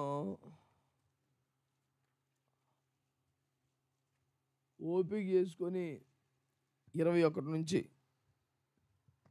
నీవేమి కోరుచున్నావని ఆయన అడిగెను. అందుకామె, నీ రాజ్యమందు ఈ నా ఇద్దరు కుమారుల్లో ఒకడు నీ కుడివైపునను ఒకడు నీ ఎడమవైపునను కూర్చుండ సెలవిమ్మని ఆయనతో అనెను. అందుకు యేసు, మీరేమి అడుగుచున్నారో అది మీకు తెలియదు. స్తోత్రం చెప్పండి అందరు కూడా. హల్లెలూయా. జబదయి కుమారుల తల్లి అనగా యోహాను యాకోబుల తల్లి యోహాను యాకోబును ఉద్దేశించి ప్రభుతో మాట్లాడుతూ, నీ రాజ్యములో కుడివైపున పెద్దోడు ఎడవైపున చిన్నోడు నా కొడుకులిద్దరూ ఉండాలి, ఈ మనవని ఆలకించమని బహాటముగా బహిరంగంగా జనముల మధ్య యేసు శరణు పడింది. కెనాలు ఎరిగిన మీకు తెలుసు, ఆమె స్వచ్ఛందంగా వచ్చిన వ్యవహారం కాదని, కొడుకులిద్దరూ మంచి ప్రిపేర్ చేసి తెచ్చారని మీకు తెలుసు. ఓ చిన్న దొంగతనాన్ని పట్టుకోలేకపోతానంట పోలీసులు. జడ్జి గారు కంపు తిట్లు పెడతాడంట, మీకు ఎందుకు అసలు ఉద్యోగాలు, ఈ చిన్న దొంగను పట్టుకోలేకపోతే సిగ్గు లేకుండా వస్తున్నారని తిడుతుంటే, ఆ తిట్టించుకొని తల వాసిపోయి బయటకు వచ్చి ఆ సుఖం లేదు. ఓ దారి పోయిన బకరకరం పట్టుకున్నారు, ఆ దొంగతనం చేసిన ఉపకారం మా అయితే 100 రూపాయల పైన ఎత్తాడు, నీకు 500 ఇస్తాం, ఇంటికాడ 1000 రూపాయలు ఇస్తాం, చికెన్ కూర తెచ్చి పెడతాం, మళ్ళీ తిట్టి చంపేస్తున్నాడు అని. అంటే ఒరే నేనే దొంగతనం చేశాను అంటే 500 ఇస్తావా, ఇంటికాడ 1000 రూపాయలు ఇస్తావా, చికెన్ కూర తెస్తావా, తప్పేముందిపా, 100 రూపాయలుగా పైన కట్టేది అని ఆడు వచ్చాడంట. బోన్లు ఎక్కించారు, ఎరా నువ్వేనా దొంగతనం చేసిందండి, అవునయ్యా. ఆ డబ్బులను ఖర్చు పెట్టేసావా, అవునయ్యా. అలా 2-3 ప్రశ్నలు అడిగారు, చెప్పారు.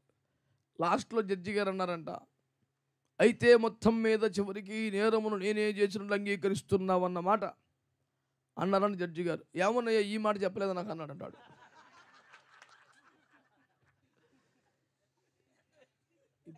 మీరు చెప్పిన 3 చెప్పారు, యాజిటీకి చెప్పేసా, ఇది చెప్పలేదు నాకు అన్నాడు.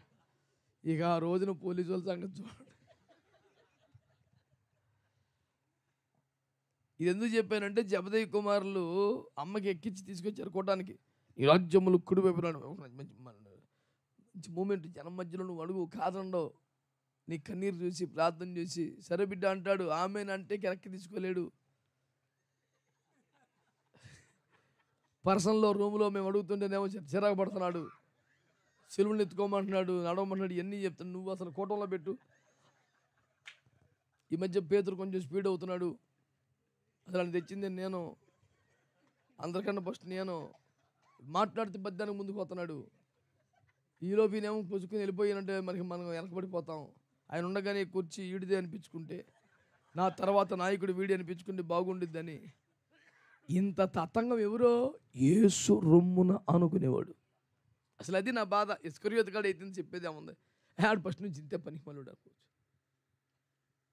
ఆడు కాదు, పనికి మళ్ళీ బుద్ధిని వరు మూసుకో అని వీళ్ళిద్దరిని తిట్టిన వాళ్ళు ఇస్కరియోతు కూడా ఉన్నాడంట.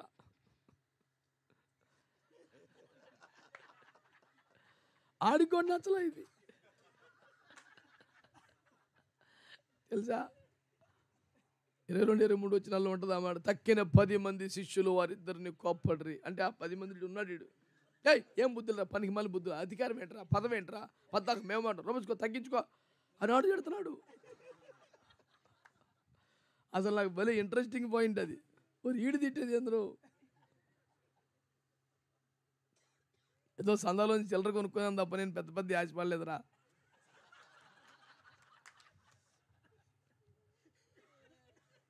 మార్కెట్కి వెళ్ళమని వస్తా సోడా తాగాను అంతే.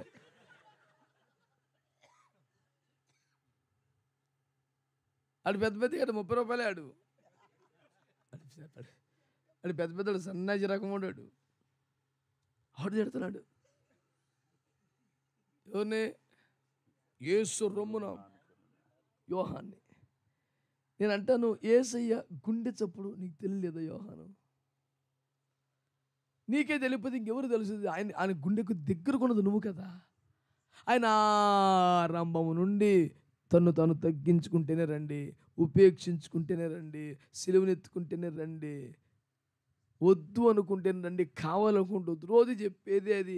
ఆయన కూడా మహిమను వద్దనుకొని వచ్చాడు, సింహాసనం వద్దనుకొని వచ్చాడు, కిరీటం వద్దనుకొని వచ్చాడు, పరిచయం కూడా ఎప్పుడు చేయించుకుంటలా, ఆయనే చేసుకుంటున్నాడు. నీకేమర్థమైంది యోహాను? అది కూడా నీకు తెలియకపోయినా ఆయన వెళ్ళిపోతే మాలో ఎవడో రైట్ నేను లెఫ్ట్ మా తమ్ముడు, ఆ లెఫ్ట్లో కూడా ఇంకోటి వస్తే మళ్ళీ కరెక్ట్గా టాలీ అవుద్ది లేదు మినిస్ట్రీ, అటు తిప్పలు పెడతాడు, నడిపింపు కొంచెం అడ్డుగా ఉండిద్ది. మన నడిపింపుకి సహకరించేవాడు అయితేనే మేము బాగా ఆరాధన చేయగలుగుతాం. ఇప్పుడు ఆరాధన చేసేవాళ్ళు కూడా ఏసన్న గారు యూట్యూబ్లో సీడీలు చూసి అయ్యగారి పక్కన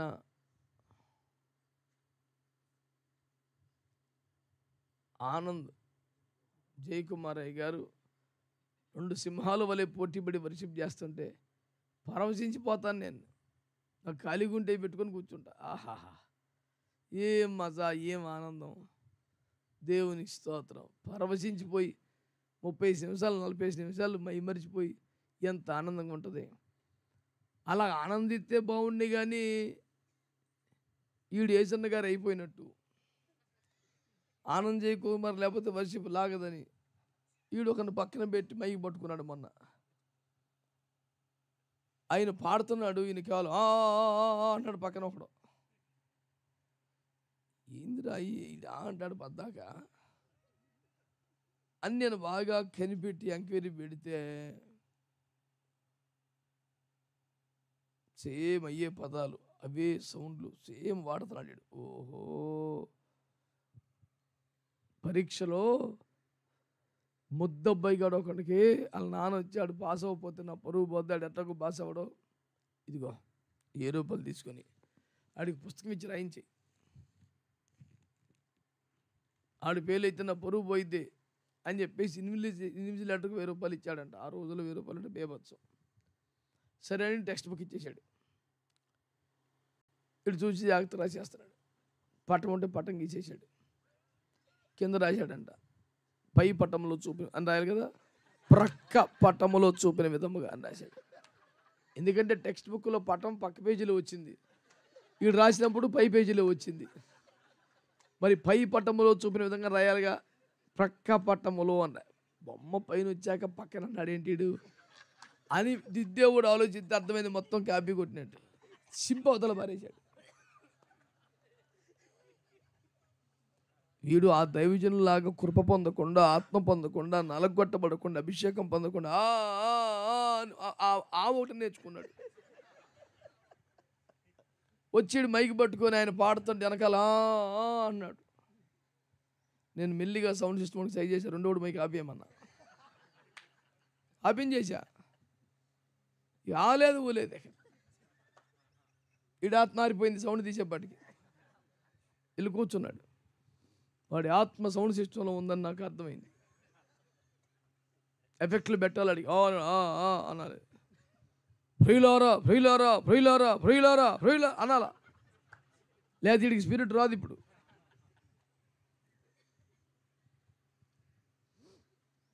నా బాధ మీకు అర్థమైందా? మరి ఆయన రొమ్మున అనుకున్నప్పుడు ఆయన హృదయ శబ్దం నీకు అర్థం కావద్దా? ఆయనకి అధికారం ఇష్టం ఉండదు, పెత్తనం ఇష్టం ఉండదు, గొప్పలు ఇష్టం ఉండవు, తగ్గింపుని ఇష్టపడతాడు. ఉపేక్షించుకోవాలి కానీ అపేక్షిస్తే నచ్చదని తెలియద్దా నీకు? ఇంత బైబిలు, ఇంత భక్తి, ఇంత సేవ, నీకు అది కూడా తెలీదా? ఆయన మనసు తెలీదా నీకు? సుదీర్ఘంగా మిమ్మల్ని కూర్చోబెట్టాలని కాదు, కానీ నా బాధ ఏంటంటే ఆత్మలో ఎదిగిన వారికి కూడా ప్రాముఖ్యమైన సత్యములు, మూలపాఠములు అర్థం కాకపోతే ఎలా? దేవుని మనస్సు అర్థం కాకపోతే ఎలా? వాడబడుట కన్నా స్వభావం ముఖ్యమని అర్థం కాకపోతే ఎలా? అయ్యో బిడ్డ, నీకు ఆ మాత్రం తెలియదు, నేను చెప్తాను లేరా అనలా. నీకు కొత్తగా చెప్పేది ఏమి లేదు, ఆ మాత్రం కూడా తెలియదా? మందల అడుగు జాడలు బట్టి నీకు దొరకలేదు, పోతామన్నాడు. అందుచేత 50 మంది సంఘం ఈ రాత్రి ఆలోచన చేసి దైవజనులందరూ ఓ తీర్మానంకి వద్దాం. దేవుని రొమ్మును అనుకుంటాం కాదు, దేవుని గుండె చప్పుడు వినాలి. దేవునికి స్తోత్రం కలుగునగా. దేవునికి నోటి బూరగా వాడబడటమే కాదు, దేవుడు పలికిస్తేనే పలకాల, లేకపోతే మౌనంగా ఉండాలి. ఆమేన్. వాడబడుటకు మించి స్వభావం ముఖ్యమని మనకు అర్థం కావాలి. ఇది కూడా తెలీదా అనిపించుకునే బతుకుద్దు. ఎరిగిన వాళ్ళముగా దేవుణ్ణి సంతోషపరిచే వాళ్ళంగా సేవ చేద్దాం. కృపగల దేవుని ఆత్మ మనకి రీతి సహాయము చేయునుగాక. ప్రార్థన చేసుకుందాం. ఆరోగ్యం అవకాశం ఉంటే మోకరించండి. హల్లెలూయా. ఈ చేతిలో రొట్టెను నేనయ్యా, వీరువు యేసయ్యా, వీరువు యేసయ్యా, వదించు యేసయ్యా. యాకోబును నీవు విరచితివి ఆనాడు,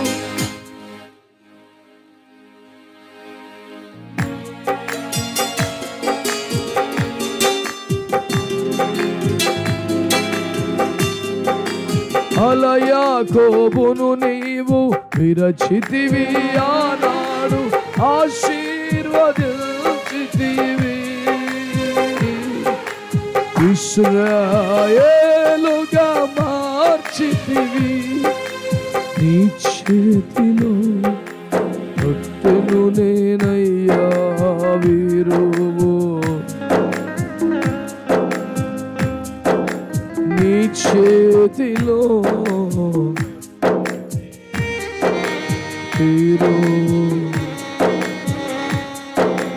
వీరువు యేసయ్యా, ఆశీర్వదించు వీరువు యేసయ్యా.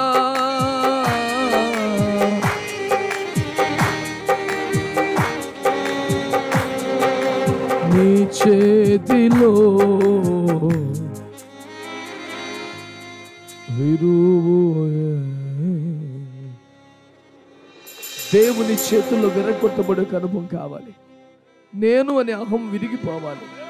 నేను కూడా సమానమైన అహం విరిగిపోవాలి. దేవుడు నన్ను వాడుకోవటం లేదా అనే అహం విరిగిపోవాలి. ఒక్కసారి స్వరమెత్తి అందరం కలిసి ప్రార్థన చేద్దామా? ప్రభువా, ఎన్నో విషయాలు తెలుసుకున్నాను కానీ ఈ ప్రాముఖ్య విషయం తెలుసుకోలేకపోయాను. అది కూడా నీకు తెలియదా అనిపించుకోవాల్సి వచ్చింది ఈ రోజున. నిజమే నిజమే, తప్పే.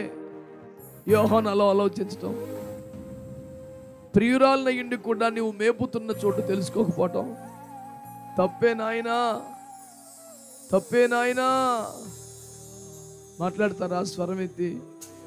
అది కూడా నీకు తెలియదా అని ప్రభు అంటున్నారే. యథార్థంగా నోరు తెరిచి ఒక చిన్న మాట ప్రార్థన చేయి. స్వభావాలు ముఖ్యమని తెలుసుకోవాలి. ఆయన మనస్సును సంతోషపరచడం ముఖ్యమని తెలుసుకోవాలి. తెలుసుకోండి ప్రియులరా, మనం ఏమి పొందాలో తెలుసుకోవాలి. దేవుడు నా ద్వారా మాట్లాడలేదా? నేను దేవునికి నోటి బూరగా వాడవలేదా? నానా, దేవుడు నాలో నుంచి మాట్లాడలేదా? ఎందుకు లేనిపోని స్వభావం మనకు రావాలి? దేవుడు గాడిదల నుంచి కూడా మాట్లాడాడుగా, దేవుడు కాకిని కూడా వాడుకున్నాడుగా, ఓ కర్రను వాడుకున్నాడు, ఏటి రాయిని వాడుకున్నాడు. మనదేముంది గొప్ప? యథార్థంగా దేవుని సన్నిధిలో ప్రభు అన్న యాటిట్యూడ్ మారాలి, నా స్వభావాలు మారాలి, నా వైఖరి మారాలి, నా అహం పోవాలి. నేను ఒక దీన మనస్సు కలిగిన వ్యక్తిగా మారిపోవాలి. నీ దృష్టిలో ఇది గొప్పది కాదని, నీ దృష్టిలో ఇది ముఖ్యము కాదని, నీ గుండె చప్పుడు విన్న వ్యక్తిగా అధికారాన్ని, పదవిని, గుర్తింపుని, నాయకత్వాన్ని నేను కోరుకోకూడదు బాబు. ప్రతి దాన్ని ఉపేక్షించుకోవాలి. నాకు ఈ స్వభావాలు ఇవ్వండి అయ్యా అని మనస్ఫూర్తిగా ఒక్క మాట ప్రార్థన చేయండి. మనస్ఫూర్తిగా ప్రార్థన చేయండి. ఇది చాలే నాన్న.